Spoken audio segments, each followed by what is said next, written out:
Hello, everyone. Thank you very much for being here today. It is my pleasure to introduce you the speaker of the day, Dr. Raja Muthuramalingam. I'm just gonna say Raja for reasons you already know by now. So Raja is a postdoc in my lab in a project I have in collaborations with Nubia from the chemistry, analytical chemistry. And a little bit on his background, he came to us less than a month ago, more or less a month ago, and he came from the Sugarcane Breeding Institute in Coimbatore, in India, where he was doing his postdoc. He receives his PhD in biotechnology from the University of Madras in Chennai, in India, right? And as far as I know, this is the first experience outside of India, right, Raja? So Raja was really an ideal candidate for the position we had, based on his background and all the publications he has, many more than I do. So he has a background in virology, in chemistry. He also has a background in nanoparticle synthesis. And to make even better, he has a background in virus diagnosis. So as I said, an ideal candidate for the position. So today I asked him to talk a little bit about his background, just a brief on the things that he has done, and also to discuss some of the work he's doing right now and he's going to do in the future. So everybody, welcome Dr. Raja Muthuramalingam.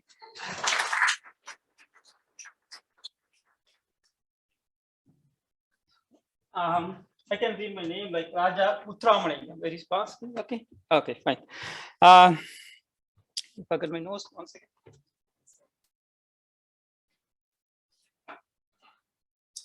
So before going to the seminar, I just want to convey two things because my English will not be better than a native speaker. So just, bear with me. And another thing is like, I'm going to show you many kind of nanotechnologies, which is like very critical to explain in a stipulated time. So if you are interested, you can ask me later on the seminar, or I can come to you to explain detailedly. So, yep. So going to the seminar, I just welcome you all on behalf of my Da Silva Lab and on behalf of Plant Health Fellows at CAES. So I'm really honored and humbled to be here at CAES. Is one of the oldest public serving institutes in United States and around the world. So quickly moving to the topic, the perspectives, development, and applications of nano-plant virology. So I have chosen this topic because based on my experiences, and also the term nano-plant virology is not yet familiar among research communities. So I taken this opportunity as a privilege to explain among you.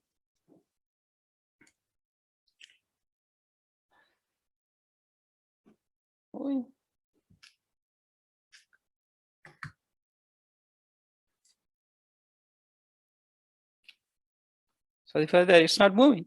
So the content going to be like introduction to plant viruses and introduction to nanotechnology and applications of plant viruses in nanotechnology, and then applications of nanotechnology to control plant virus diseases, and then my future work.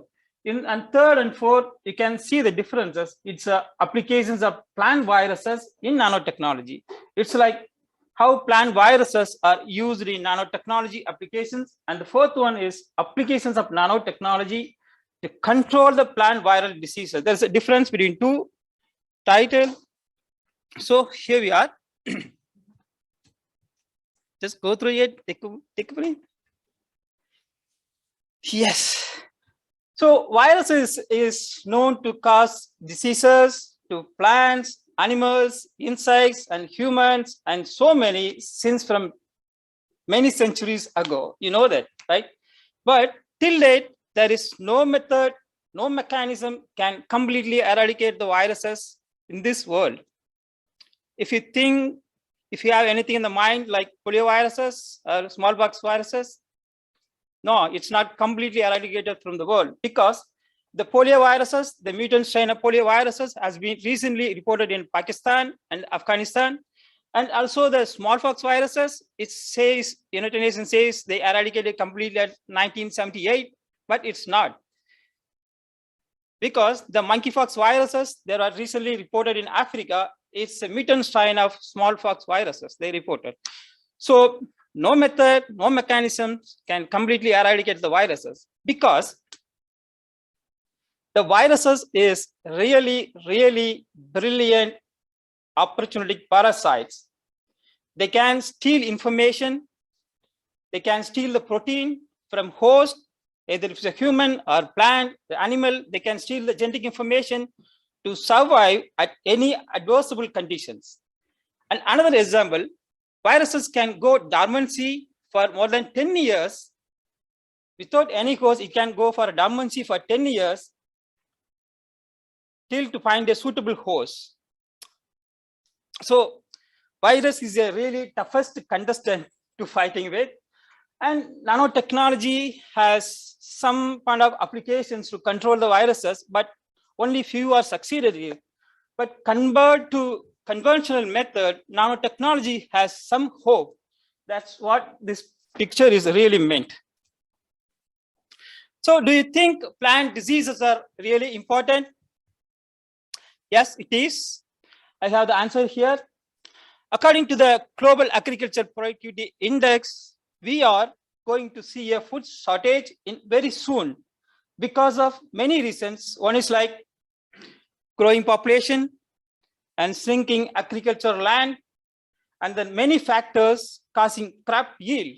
So plant diseases is one of the major factor is causing the crop yield. So in another survey, they are telling that plant viruses or plant diseases going to be a biggest threat for the global food security. So in the view of that, United Nations announced 2020 the year of plant health, but unfortunately it could not completely enforce it because of the COVID pandemic. Here you can see some of the evidence of plant diseases is caused by plant viruses. In your left side, the pictures are took by me from my backyard and my neighbor's field, and then my research stations. And this right side pictures I have collected from the internet for just for the education purpose. So you can see here how plant diseases, not only viruses like fungal diseases, bacterial diseases, and protozoans and nematodes, there are lot of factors causing the plant diseases. The left side is like last time I published that work, so I got the award from our story. It's a it's an award for a science story. So I got the award from the India. So that's a collection of a picture. So what really plant viruses doing with the plants? So they infect plants from the infected one through the virus vector, through the insect vector. So which is fed from the infected, and then it will go and infect the healthy plants, so it will cause the diseases. Then the viruses once enter to the plant, they systematically infect the whole plant. Then it will cause mild and severe symptoms. Then ultimately it reduces the plant's vigor, then the crop losses. The most of them plant viruses causing crop yield and crop vigor and crop symptoms, which you could not make your agriculture product unmarketable. And there are plant viruses.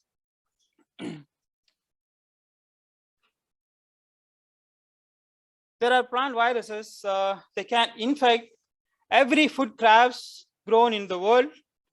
And many of the food crops are withdrawn from the cultivation because of plant viruses. And surprisingly, there are many plant varieties that are extinct due to the plant diseases. So there are thousands of plant viruses already reported, which is infect to the plants. Here, researchers were listed top 10 plant viruses in plant pathology.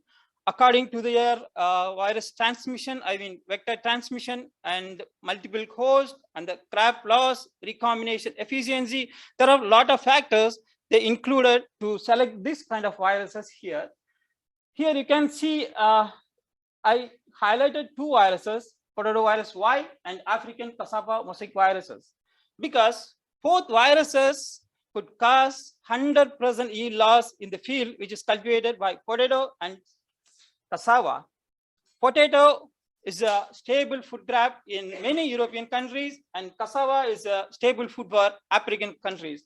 If the viruses keep on causing 100% yield loss, then both countries, millions of people will going to die in the hunger. So we need to take precaution measures to control the plant viruses.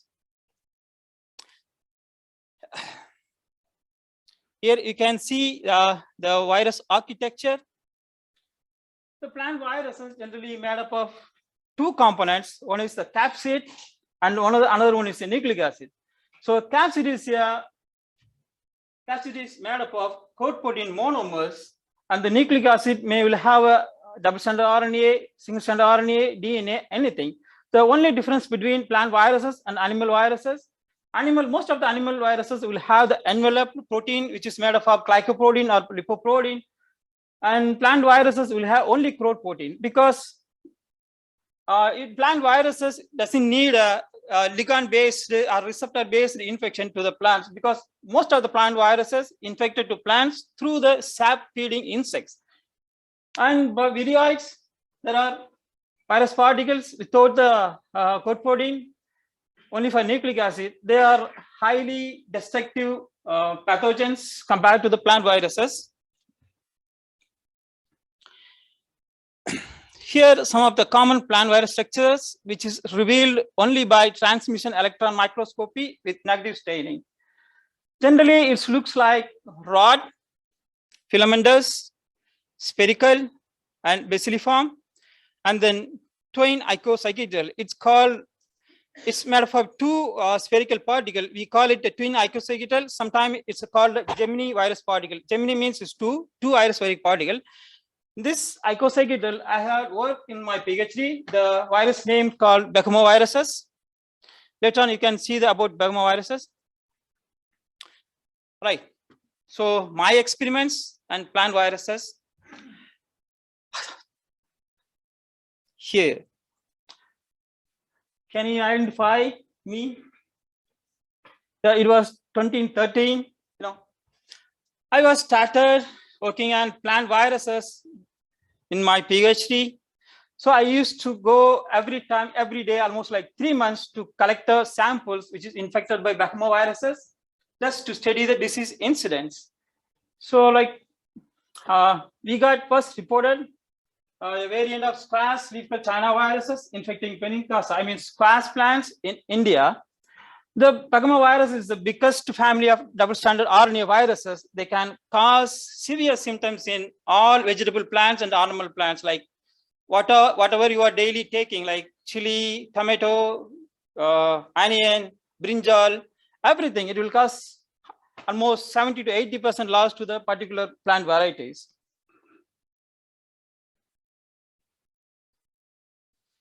So in middle of my PhD, after doing the work with plant viruses, I found very interesting about the nanotechnology. So I immediately switched into the nanotechnology. That's how I entered into the nano-plant virology. Here, nanotechnology. Nanotechnology is an emerging field in agriculture, but not in other fields, because already we have started using so many products, nano-based products like toothpaste, toothbrush, and sunscreen, and your smartwatches, everything. Most of everything is now coming with a nano product. So nanotechnology is very new to agriculture. And about the definition, is very long definition, but simple as I say, like just the manipulations of atoms and molecules at a nanoscale. That's called nanotechnology. So, at nanoscale, the materials appears to be more effective and elegant, which compared to the bulk materials. That's what this picture is really meant to be. And at nanoscale, nanomaterials will have higher physical strength, chemical reactivity, electrical conductance, and magnetism, and optical properties, and target delivery properties. There are a lot of properties that nanotechnology is already bringing in. Here you can see few types of nanomaterial. There are already thousands of nanomaterial already synthesized or reported, and half of them are already in our daily use of our various publications. Here you can see few types of nanoparticle often used in many kind of applications. It's organic nanomaterials, dendrimer, biopolymer, and liposome. So these nanomaterials are generally used for biomedical applications like target drug delivery and tissue engineering, and then wound healing. And again, hybrid nanomaterial. So hybrid nanomaterial is a most interested nanomaterial, most wanted nanomaterial by chemists who are working in the chemist. They wanted materials because hybrid nanomaterials are combinations and complex of two or multiple components. It has generally high catalytic properties. Now, this hybrid nanomaterial are slowly replacing the conventional or existing catalysts for the new chemical reactions. And in the bottom, you are seeing the inorganic nanoparticles. This is the common nanoparticles like carbon nanotubes, mesophorous silica, gold nanoparticles, and iron oxide, also called magnetic particles, and then quantum dots. These are frequently using for reasons application, even the biological applications. In later on, I will show in my slides, in my work, I have used carbon nanotubes, mesophorous silica, gold nanoparticle, and iron oxide.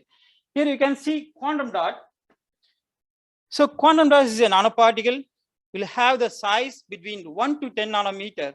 In that particular nano dimension, it will have fluorescence. So quantum dot is slightly, mostly replacing the fluorescence molecule which we are right now using it, because almost all the fluorescence molecule which we are used is a toxic material. So quantum dots is slightly replacing every toxic materials.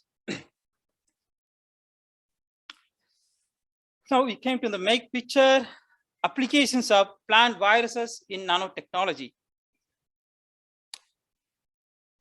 Here you are going to see how plant viruses or animal viruses used as nanoparticles for various applications.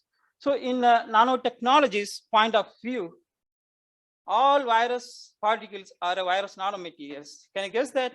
Why? It's because almost all the viruses will have the size range between the nanoscale.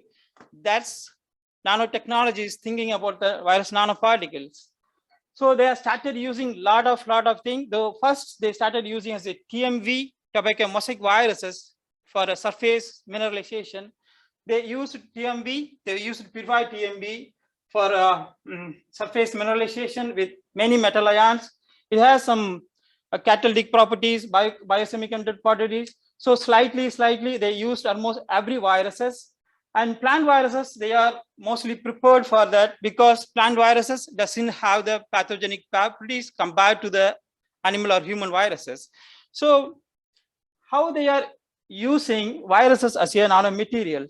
There are two things you can see, as I said earlier, because virus has two components. One is capsid and nucleic acid. So here we cannot use the nucleic acid because nucleic acid is always an infective material. So the outer side of the capsid and the inside, we just imagine, so inside without nucleic acid, it looks like a cavity, right? It looks like a nanocargos. And outside, because all the viruses is made up of capsid, and capsids are made up of protein molecules. It's the basis of amino acid structures. So protein is a perfect molecule. You can do any bioconjugation, any material synthesis, because protein is a highly reactive molecules compared to any pure chemics. Here, and one more thing I just want to show you, it's a viral-like nanoparticles. It's a protein monomers. It's from the capsid.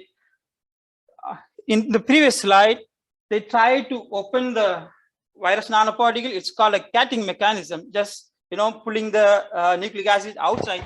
and putting something inside which you want to interested. So they did every experiment, so they did not succeeded. Then they expressed the code protein, because virus is generally made up of code protein monomers. So single viruses can have multiple number of code proteins. So they express through the E. coli or yeast. Then they assembled with the pH buffer related to the cellular buffer. So one important thing is, generally virus particles will have the self-assembling properties. It means when the viruses enter into a cell, it will disassemble and it will release a nucleic acid, which will go and bind to the genome, host genome, then do all the multiplication. Then it will synthesize host genome, then code protein, then your code protein will assemble with the virus genome.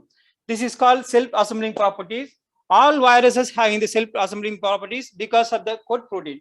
So they synthesized code protein, they produced the code protein, and they in vitro assembled in a pH buffer related to our cellular buffer, cytosol buffer. So in that condition, you can selectively entrap any molecule like cold nanoparticle, magnetic, quantum dots, anything. Even you can want to entrap any nucleic acid, you can do that. So it's called a viral like nanoparticles. Here, this is one of my PhD work.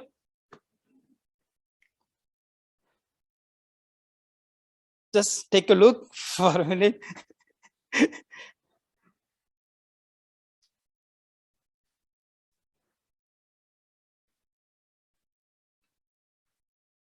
If anyone much interested, I can explain later, because it's very, very big process actually.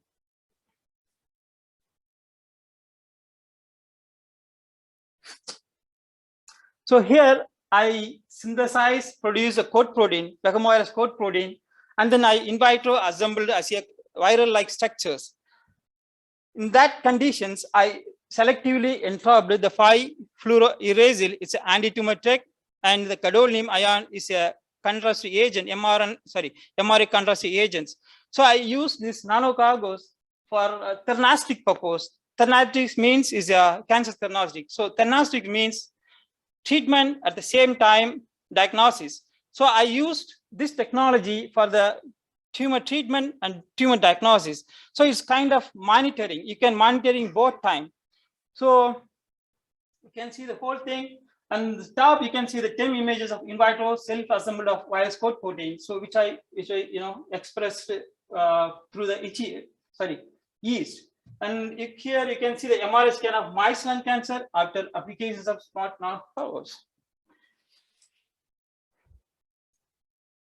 And another part of my PhD work, fabrications of virus metal hybrid nanomaterials, an ideal reference for bio-semiconductor. So in the previous one, I used the code protein to assemble as a nanocargo. Here I use the whole viruses, purified viruses, to synthesize a hybrid nanomaterials. I just used gold and silver. It's a process called a surface mineralization. As I said, all the amino acids will have the highly surface reactivity. So the proteins present in the viruses, help for the nucleations of a mineralization. It's called a surface mineralization. That virus hybrid material I tested with a potentiometer and for the electrical conductivity. So I made this our own made testing assay just for the conductivity testing. So in the conductivity, we found that virus hybrid nanomaterial shown extraordinary conductivity properties, although the bio-semiconductor properties. So bio-semiconductor property means here it should have resistant properties and also the same time conductivity properties. There are a lot of potential applications for bio-semiconductor in biomedical applications. Also, you can see the virus particle, coated with gold, silver, and this is a crystallization, diffraction. Now, the potential of nano applications in control of plant viruses. There are a lot of potential nano applications in control of plant viruses. Nanoviricides, nanosensor, viral diagnosis, nanofertilizers. Based on the disease management, it was classified into two things like diagnosis and treatment. So under the diagnosis, we are going to see nano-based diagnosis and sensing. Diagnosis and sensing, so there is a different method. And the treatment, we are going to see nanofertilizers and nanoviricides and nano-RNAi silencing, how it helps to control the viruses. So, do you think diagnosis is really important? Yes, everybody aware of the reason COVID-19, right? And also monkeypox is coming and bird flu is coming, everything is coming towards us. So diagnosis is much more important as a preventive measure. So in history, many plant diseases were responsible for food scarcities, including famines in the early 90s, which were caused by exotic pathogens. So exotic pathogens means it's an alien foreign pathogen invaded one home country to another country. It's what exactly mean. So that when exotic plant pathogens are introduced into an area in which they did not previously exist, they are likely to cause much more catastrophic epidemics than do the existing pathogens. So diagnosis is much more important in the plant virus disease diagnosis, plant viruses, and diagnosis is much more important when concerned about the exotic pathogens. Here you can see some of the existing sensitive diagnostic systems for plant disease diagnosis. There are good methods like PCR, ELISA available for, every day, most of the day we are doing a PCR and ELISA for a diagnosis of plant viruses in laboratories and also the plant quarantine system. The thing is, they're good at sensitivity and they're good at everything. The only thing is, con is, they're really, really labor intensive. They need expensive instrument. They need skilled technicians. They need expensive reagents. There are a lot of cons in that, right? So compared to the existing method, there are a lot of advantages of in nanodiagnosis, like unfilled and fast, high sensitivity. It needs small volume of sample, and also it's inexpensive, user-friendly, anyone can perform it. It doesn't need any skilled technicians, and also the multi-flexible. It means at one time, it can be detect 2-3 types of viruses at one time. Here you can see the gold nanoparticles.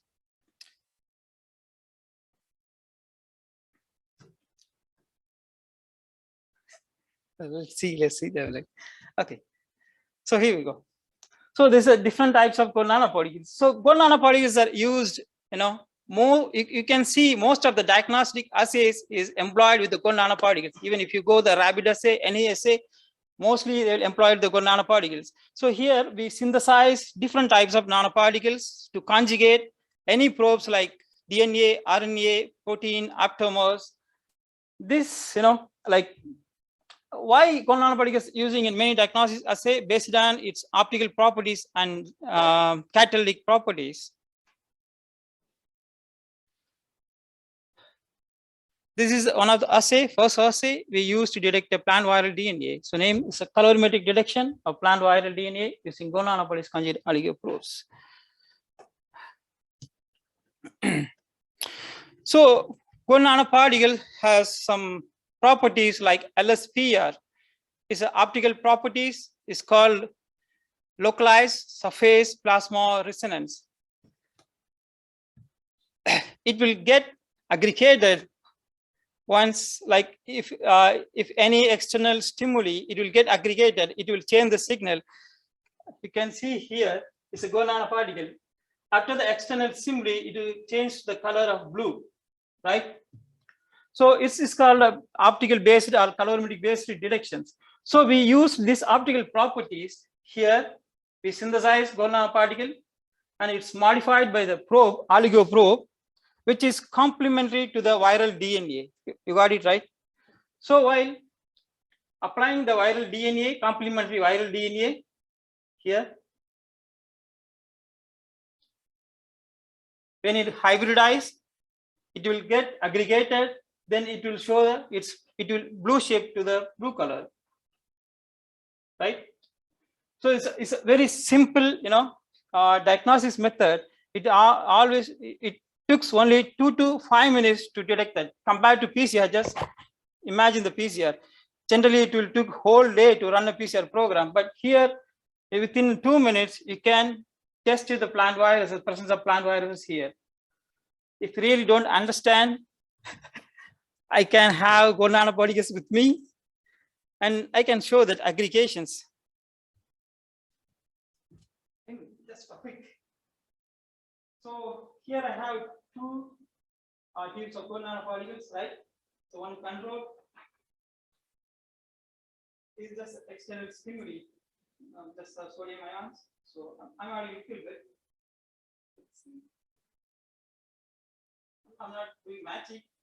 It's very quick. Just sometimes within a minute, within a second, you can see the results.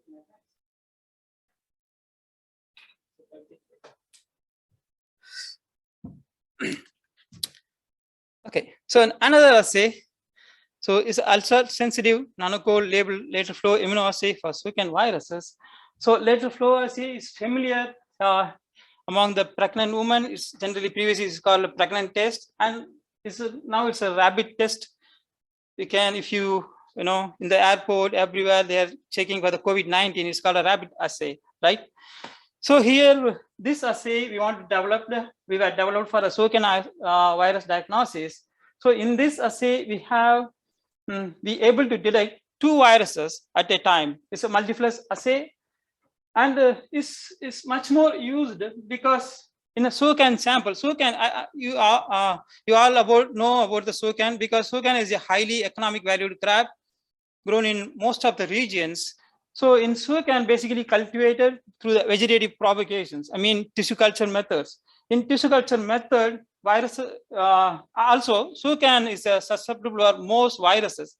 So before planting into the field, the tissue culture plants in the tissue culture plant, we used to test the virus presence of viruses. So the most of the time, the viruses concentration will be low at tissue culture plants. If you allow to enter the virus infected plant into the field, then you will get nothing in the SOCAN field. So every time you used to check the presence of viruses, and the thing is, mostly SOCAN tissue culture will have the low concentration of viruses. So we used gold nanoparticle here for the diagnosis. It's a normal or conventional diagnosis. And then another method, we use silver enhancement method. This is a silver nano enhancement method. In this method, we can able to detect the virus concentration is very low. So you can see here, this is a gold nanoparticle normal lateral flow assay. And after the signal enhancement, silver-based nanoscale enhancements, we got this result. We just compare here and here. So the visibility will be much high, 10 times higher than the original signal. And also is a on-field diagnosis techniques. Anyone can perform it because it's all it needs a small volume of sample. That's it. Yes, and the one important thing is, because I included the inexpensive, this total assay is cost about just $1, and the previous one just cost about $0.5. So compared to PCR method, because for PCR method, if you're going for a COVID-19 testing, you have to pay $20, $30, $40. It's really expensive. In here, we can detect viruses just for $1. Also, it's highly sensitive, which is sensitivity is much equivalent to the PCR method, sometimes qPCR methods. Is another method, magnetic nanoparticles. Here we used magnetic nanoparticles for 2 reasons.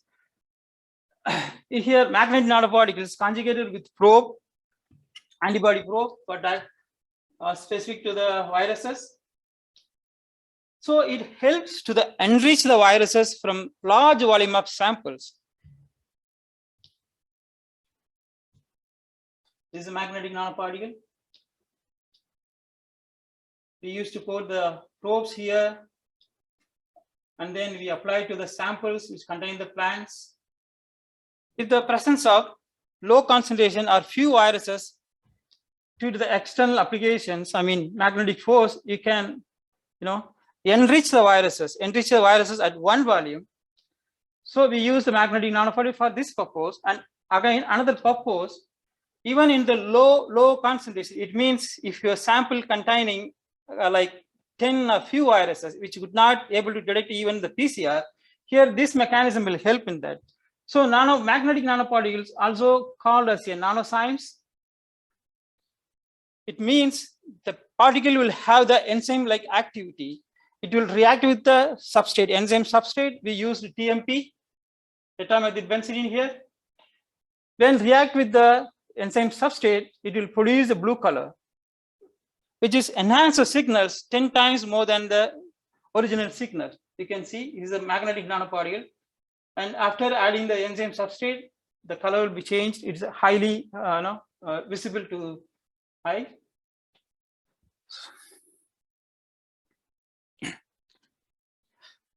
Okay, another method. Hello, everybody. Is okay?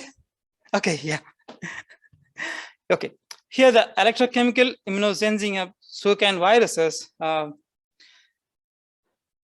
So this method we planned at 2020 during the pandemic, but unfortunately we could not complete entirely. But only one part, entire part we completed. This part you can see here.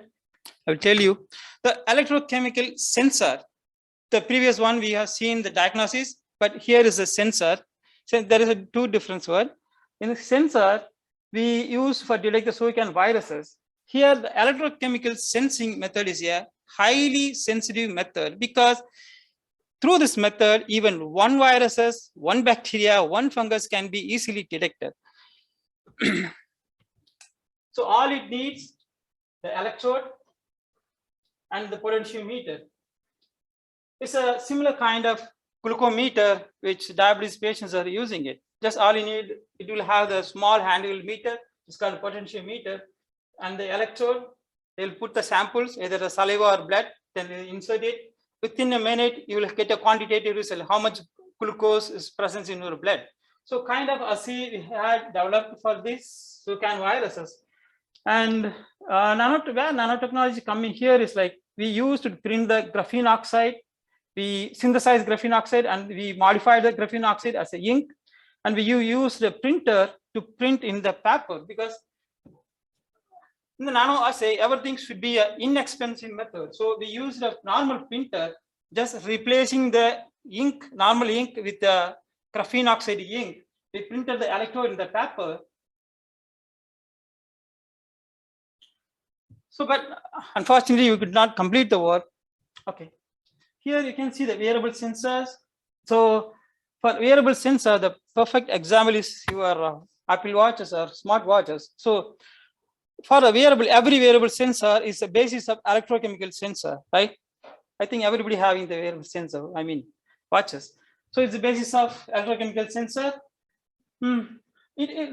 For a plant wearable sensor, it is going to be a fixed future for it because you can check through your mobile phone about the plant health anytime. Now, so we have seen the diagnosis before. Now it's like how to control the plant viruses. So here, nanofertilizers to control of plant viruses. There are not many studies done for the about the fertilizers to control the plant viruses because no method until date can be effectively control the plant viruses. So here they reported, we just found 2 reports.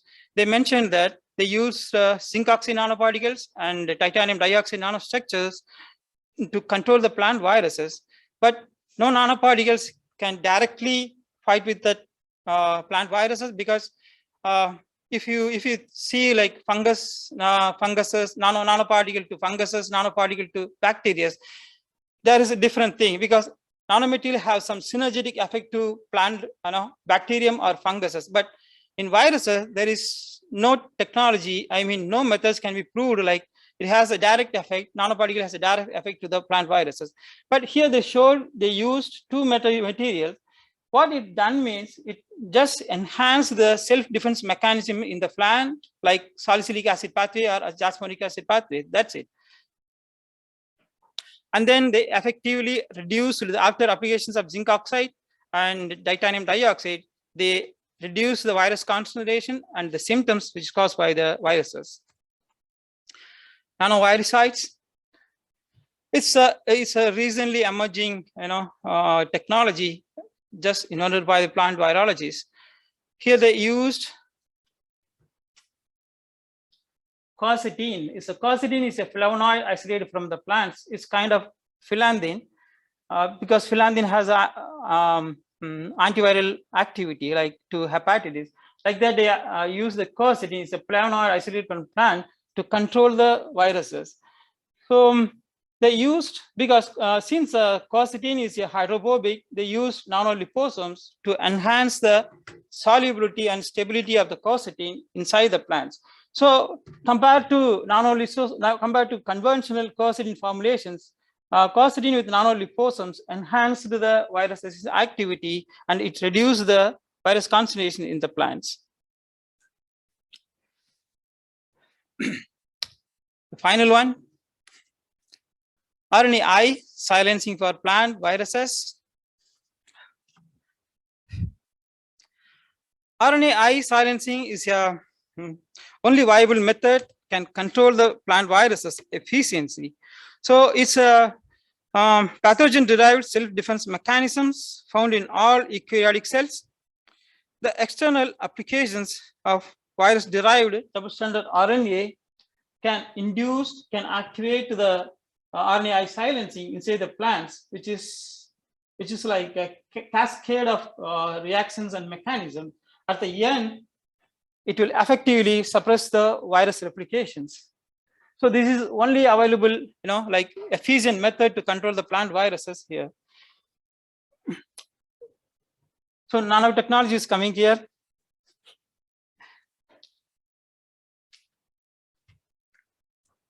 Yes.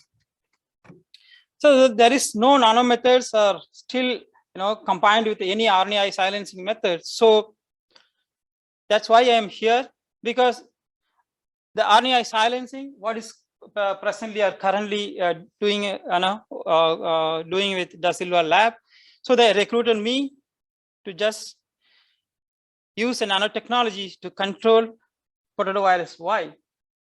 So here my job is going like I have synthesized the nanocarrier, which is to deliver double-stranded RNA against the potato virus Y.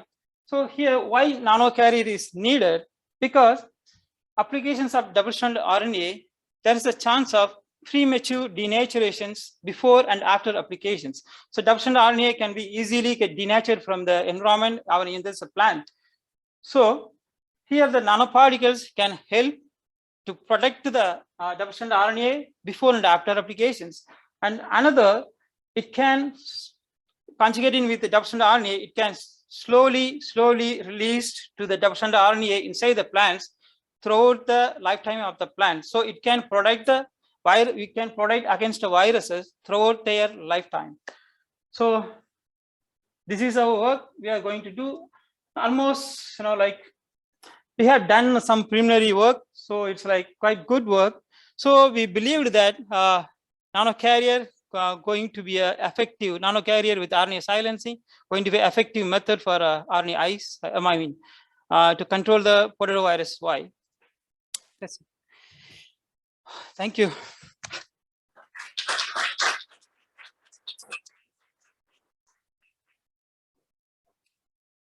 Oh, yeah. So we have time for questions.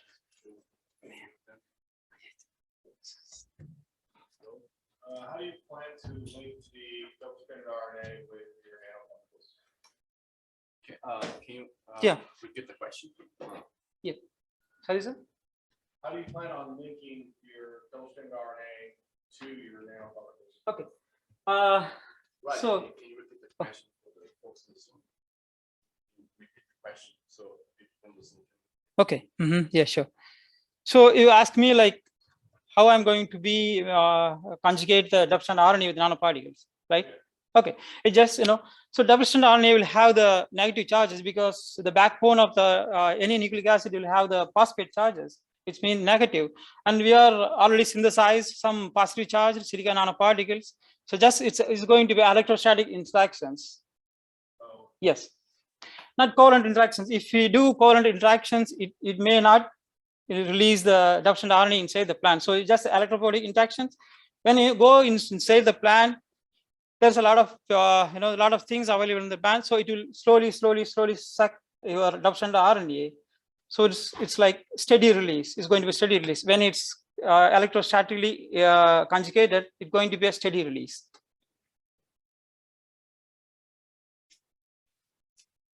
Yes, sir. so is the ideal approach kind of do what you're doing here, which is treat every plant before the virus is present, or is it better to have some sort of sensor Okay. and only treat? Yes, it's both method. We can do prevention, although the treatment. Yes. So are they equally effective, or is recovery from a disease that's already started that far less effective? I couldn't get you, sir. So if you're treating ahead of time, Mm-hmm. that works great because Yes. the plant's already stimulated. Yes. Is recovery just as effective? So if the Yes. virus is already there. Yes. Better thing is like before virus infection, it's better to the preventive is always better, right? Yes. But logistically, that's more difficult because then you got to treat. Yes. Right. 100 cases. No, we are just testing that. Now after the virus infection and before just testing it, but it's really good that preventive measure is always good.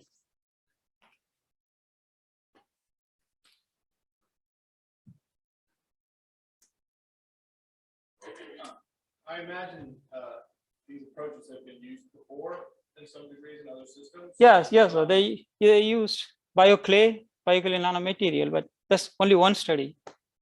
Only one study has used RNAi coupled to nanoparticles to study plant diseases. Not much, I think, right? There are good cases, but they're not very, yes, still we haven't got to the one that's going to resolve the ones. It's just they haven't increased time. Because what happened is that you try the plants with naked double-stranded RNA, we had like 5 to 10 days window of protection. Then people were able to increase that to 20. In our case, when it goes to 40 to 50 days for big plant, right? That's the time the plant is susceptible to viruses. Then for other crops, we need to know what the susceptibility window is, right? So our goal is to increase as much as we can. So we have done some work, and they have got to 20 days. And it's shown effectiveness as a pre-treatment, or is Jason saying? Nice.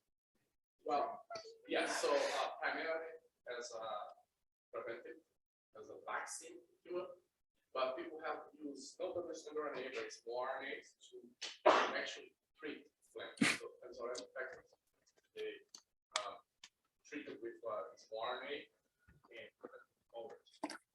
So there is also this treating effect. But either way, we need a delivery system. Right now, we don't have one that's efficient. Hope that answers your question. Yeah, I guess sort of follow up to this. So you plan on using long double-stranded RNAs? Of what size, or you plan on using siRNAs? Yeah, so that's another question we try to answer right now. We have a molecule, it's about 700 base pairs, and we are trying to reduce as much as we can. I haven't seen a lot work with RNA biology to try to get to the sweet spot. We are hoping to get to like 200 base pairs. That's going to be our molecule, because that is easy to enter a cargo like a nanocarrier, and also it's cheaper for production. Because the RNA is more expensive.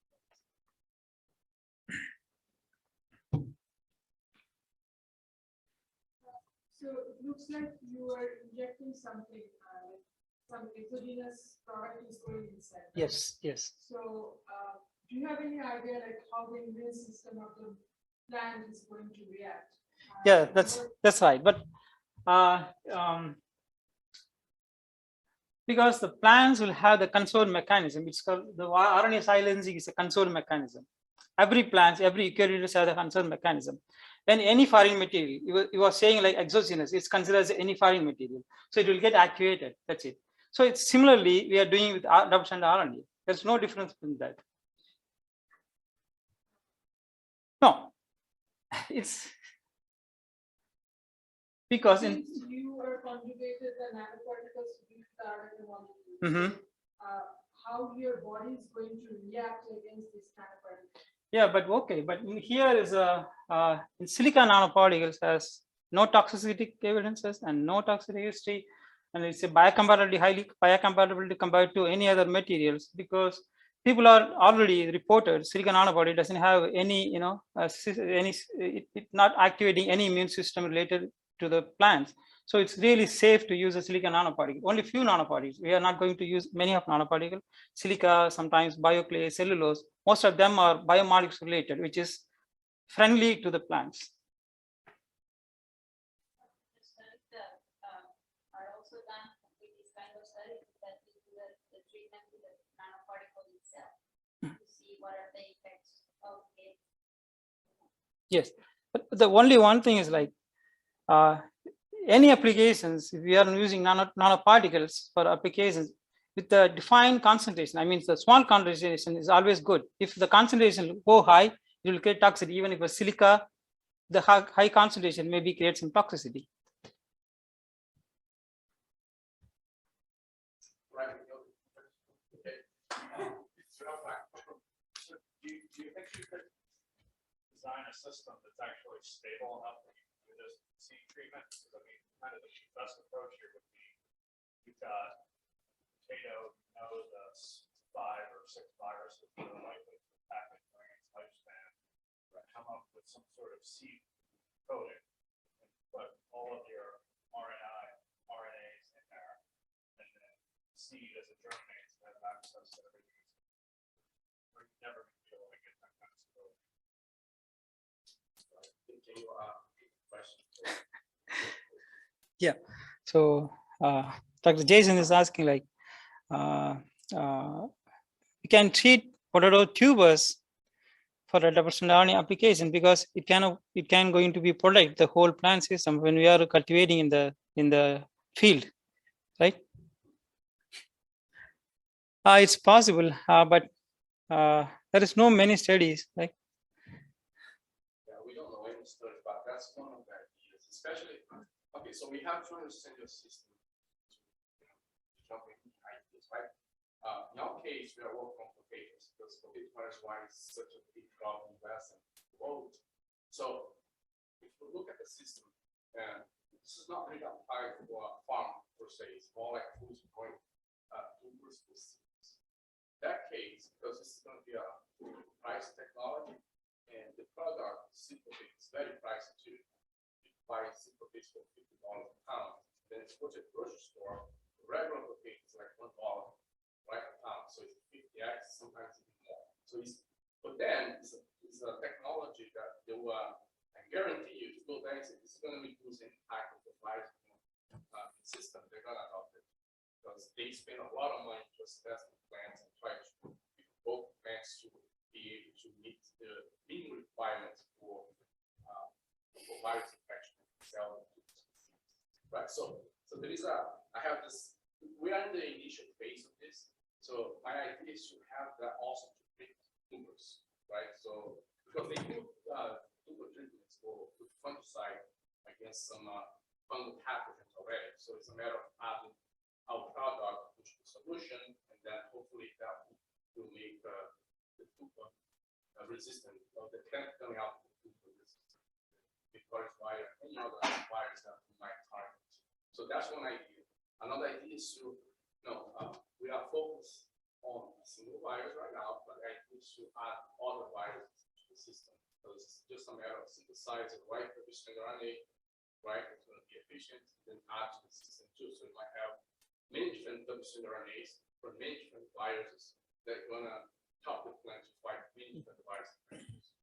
We also have, and I have a collaborating with you, they are interested in using this technology to fight Fusain, which is a fungal infection in nano and bottom animals. So there are a lot of opportunities right there, but we're still in the academic phase. And with the double-stranded RNA, this is why you already found a molecule that's very efficient, pretty much 100% protection for 5 to 10 days. Now, Raja is going to work on developing a nanocarrier for that. Again, from there, we can carry on to different diseases, different pathogens, different plants. So I think there are unlimited things that we can. This is the project that Christy is on. Yes, Christy, Nubia. So it's carbon dioxide before, so.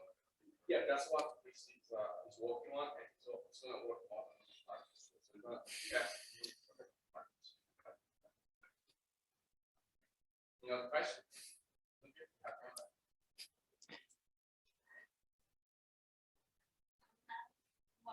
What you were saying. So what's my question?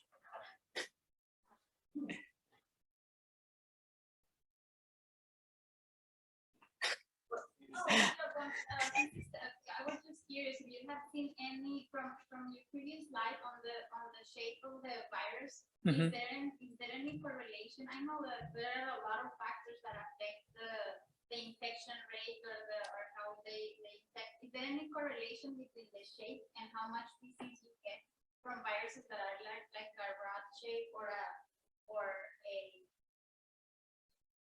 sphere? Like, is there any more infection? No.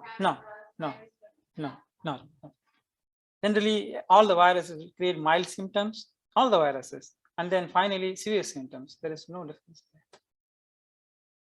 Last question. Yes. It's just, it looks like you are planning to take it to the field, right? So this is like long-term goal. Yes. So since I'm from a middle-income country, do you think that this is cost-effective? You can really use in the field? Because my experience is when I synthesize GSRNAs, it's really expensive in the lab. But Yes. So every technology initially, what we are doing in the laboratory is really costly, but we have to work it out how to reduce the cost. Now, right now, it's really expensive because synthesizing in double-stranded RNA is really expensive. But we can do some alternative ways after achieving our first goal. Then we can do some alternation, and we can find how we can make it very cost-effective. Yeah, just to talk on that, I have 2 companies. One, actually, it's based in Boston, but they moved to, there is a branch in North Carolina. And there's another company based in Cambridge, actually, right? Last month.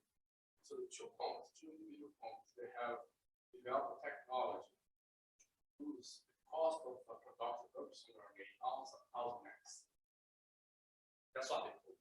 They have different proprietary technology. One is based on chemistry, purely, and the other one is based on chemical reactions, right? So when they told me 1,000x less, they tells me that this has a great future ahead of us. They couldn't tell what it was because it's the process of patent technology. It's just very encouraging. That was like, wow, that's all we need. Because right now, like Roger said, it's expensive, very expensive to synthesize double-stranded RNA. And if you want to pay for double-stranded RNA to be synthesized by other companies, it's just as much, even more expensive, right? So now you reduce the 1,000x. That's going to be and just one thing I want included it. So synthesizing is a nanoparticle is really very cheap compared to the bulk materials. It's really very cheap because I synthesize a gold nanoparticle like just $150. I can synthesize 3 liters. That going to be used at least 1,000 diagnostic assays. It's very cheap compared to other things. Thank you. Anybody else? Not? Please join me.